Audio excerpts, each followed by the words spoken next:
ମାସମାନଙ୍କର ଶ୍ରେଷ୍ଠ ହେଉଛି କାର୍ତ୍ତିକ ମାସ। ଆଉ କାର୍ତ୍ତିକ ମାସକୁ ଆମେ ପୁଣ୍ୟର ମାସ କହିଥାଉ। ସେଥିପାଇଁ ସବୁ ହବିଷାଳୀମାନେ ଏହି କାର୍ତ୍ତିକ ମାସରେ ହବିଷ ଭାତ ଖାଇଥାନ୍ତି। ଏଇଥର ମୁଁ କାର୍ତ୍ତିକ ମାସରେ କାର୍ତ୍ତିକ ସୋମବାର କରୁଛି। କାର୍ତ୍ତିକ ମାସରେ ଯେଉଁମାନେ ସୋମବାର କରନ୍ତି ସେମାନେ ହବିଷ ଭାତ ହିଁ ଖାଆନ୍ତି, କିନ୍ତୁ ମୋତେ ହବିଷ ଭାତ ରାନ୍ଧି ଆସେନି। ସେଥିପାଇଁ ଏଇଥର ମୋ ବୋଉ ସେ ମୋ ପାଇଁ ରାନ୍ଧି ଦେଉଛି। ଆଉ ତାଠୁ ଏଥର ଶିଖିଗଲେ ମୁଁ ସେକେଣ୍ଡ ଟାଇମ୍ ମୁଁ ନିଶ୍ଚୟ କରିବି। ଦେଖିବା ହବିଷ ଭାତ କେମିତି କରୁଛି ସିଏ, ଆଉ କ'ଣ ସେଥିରେ ପଡ଼ୁଛି ଚାଲନ୍ତୁ ଦେଖିବା। ସେଥିପାଇଁ ମୁଁ ନୂଆ ହାଣ୍ଡି ନୂଆ ତାୱା ସବୁ ଆଣିଛି। ଦେଖାଯାଉ ସେ କେମିତି ରାନ୍ଧୁଛି କ'ଣ।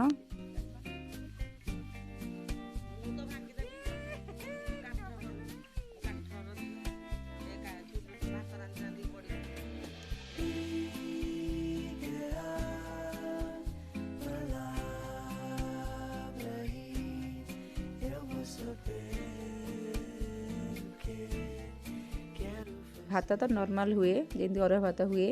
ଘିଅ ତେଜପତ୍ର ଜିରା ଫୁଟେଇକି ଭାତ ହୁଏ, ଆଉ ସେଥିରେ ଟିକେ ଜଷ୍ଟ ଲୁଣ ପଡ଼ିବ। ଆଜି ଜୋଖା ଭାତ ମୋ ବୋଉ କରିଛି, ଏଇଟା ଗାଳା ହେବନି, ଜୋଖା ହେବ। ଆଉ ଜୋଖା ହେଲେ ଯେତିକି ଚାଉଳ ତାର ଡବଲ ପାଣି ଦିଆ ହୁଏ। ଏଥର ମୋ ବୋଉ କ୍ଷୀରି ପତ୍ର ଆଣିଲାଣି ବାରିଆଡ଼ୁ। କ୍ଷୀରି ପତ୍ର ପକାଇଲେ ବହୁତ ତାର ବାସ୍ନା ଚେଞ୍ଜ ହେଇଯାଏ, ଆଉ ଟେଷ୍ଟ ବି ଭଲ ଆସେ। ମେନ୍ ହେଉଛି ବାସ୍ନା ବହୁତ ଭଲ ଲାଗେ କ୍ଷୀରି ପତ୍ର ପକାଇଲେ। କ୍ଷୀରିରେ ତ ପକାଇଲେ ତାର ଆହୁରି ବାସ୍ନା ହୁଏ, ଘର ଯାକ ଖାଲି ମହ ବାସୁଥିବ। ଏବେ ଭାତ ହେଇ ଆସିଲାଣି, ଆଉ 5 ମିନିଟ୍ ଜଷ୍ଟ ବସିଲେ ବୋଧେ ହେଇଯିବ। ଏତେ କ୍ଷୀରି ପତ୍ର ପକାଇକି ତାକୁ ଢାଙ୍କୁଣି ସେ ଦେଇଦେଲେ।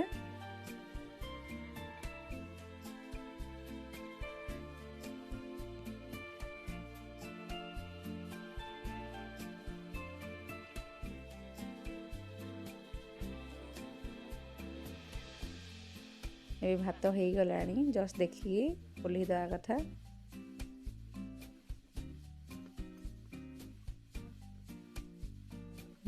ଭାତ ଏଥର ହେଇଗଲା। ଏଥର ତରକାରୀ ପାଇଁ, ତରକାରୀ ନୁହଁ ତ ଡାଲମା, ଯେଉଁଥିରେ ସବୁ ପରିବା ପଡ଼ିବ ଖାଲି ଆଳୁକୁ ଛାଡ଼ିକି। ମୁଁ ଗୋଟେ ଥର ଶୁଣିଥିଲି ଆମ ପଡ଼ିଶାରେ ଗୋଟେ ଲେଡ଼ିଜ୍ ସାଙ୍ଗେ କହୁଥିଲେ ଆଳୁ ଗୋଟେ ଅସ୍ତ୍ର ଫଳ କ'ଣ ଗୋଟେ ଖାଇବ, ମୋ ବେଶୀ ଏରାକ ଭଲ ନାହିଁ ବଟ୍ ମୋତେ ଆଳୁ ବହୁତ ଭଲ ଲାଗେ। ଏଥିରେ ପିଠଳ ସାରୁ ଜହ୍ନି କଦଳୀ ଗୁଆଁର ଏମିତି ସବୁ ପକାଇଛି କ'ଣ ପରିବା। ବାଇଗଣ ପଡ଼ିନି, ଟମାଟୋ ପଡ଼େନି ପୁଣି, ଆଉ ହଳଦୀ ତ ଏଥିରେ ଟୋଟାଲ୍ ବି ପଡ଼ିବନି।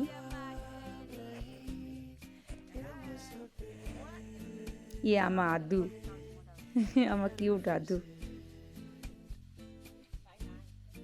ବହୁତ ନଟକଟ। ଆଉ ପିଲା ତ ଘରେ ଥିଲେ କେମିତି ଟାଇମ୍ ପାସ୍ ହେଇଯାଏ ଜଣାପଡ଼େନି।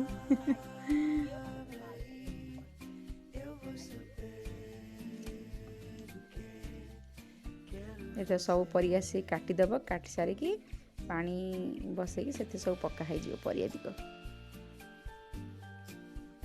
ଆଉ ଡାଲମା ଯେମିତି ହୁଏ ସେମିତି ହିଁ ହେବ, ବାକି ସେଥିରେ ହଳଦୀ କିଛି ପଡ଼ିବନି କି କୌଣସି ମସଲା ସେମିତି କିଛି ପଡ଼ିବନି। ସାରୁ କାଟିବାର ସହଜ ଉପାୟ, କାଟିବା ନାହିଁ ତ ଚୋପା ଛାଡ଼ିବାର। ସେ ସବୁ ତ ପରିବା ବହୁତ ସାଇଜ୍ରେ କାଟିଦେଲାଣି, ଛୋଟ ନାହିଁ କି ବଡ଼ ନାହିଁ। ଆଉ ଆମମାନେ କାଟିଲେ ହେଲେ ସେ ପାଟି କରିବ ଛୋଟ ବଡ଼ ହେଇଗଲେ। ଏଥର ଡାଲମା ବସେଇ ଦେଲାଣି, ଡାଲମାରେ ଟିକେ ଅଧିକା ପାଣି ଦେଇଛି, କାରଣ ଏବେ ବିନା ପ୍ରେସରରେ ହେଉଛି, ସେଥିପାଇଁ ସିଝିବାକୁ ବହୁତ ଟାଇମ୍ ଲାଗିବ। ସେଥିପାଇଁ ପାଣି ହିଁ ଅଧିକା ଦେବା ଦରକାର।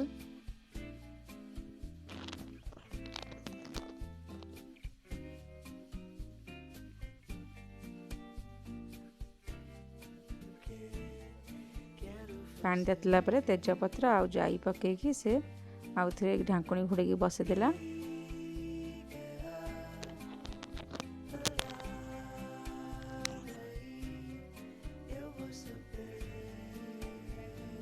ପାଣି ଉତରି ପଡ଼ିଲାଣି ଡାଲି ପାଣି, ସେଥିପାଇଁ ସେଥିରେ ଏବେ ପରିବା ପଡ଼ିବ। ସବୁତିକ ପରିବା ସେ ପକାଇ ଦେଲାଣି ଅଲରେଡ଼ି। ଆଉ ଲୁଣ ପକାଇକି ଢାଙ୍କୁଣି ଦେଇଦେଲା।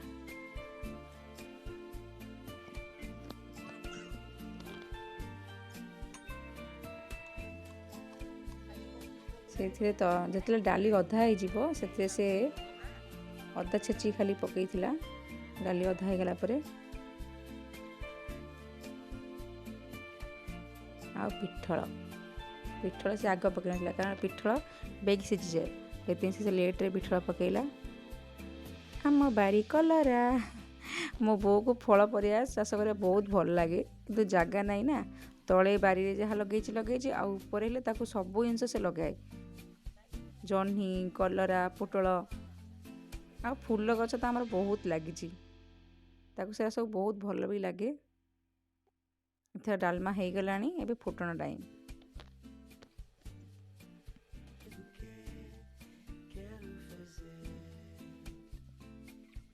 ଫୁଟଣରେ ଖାଲି ଜିରା ପକା ହେଲା, ଜିରା ଆଉ ଲଙ୍କା ସେ ପକେଇଛି, ଆଉ କିଛି ବି ପଡ଼ିନି।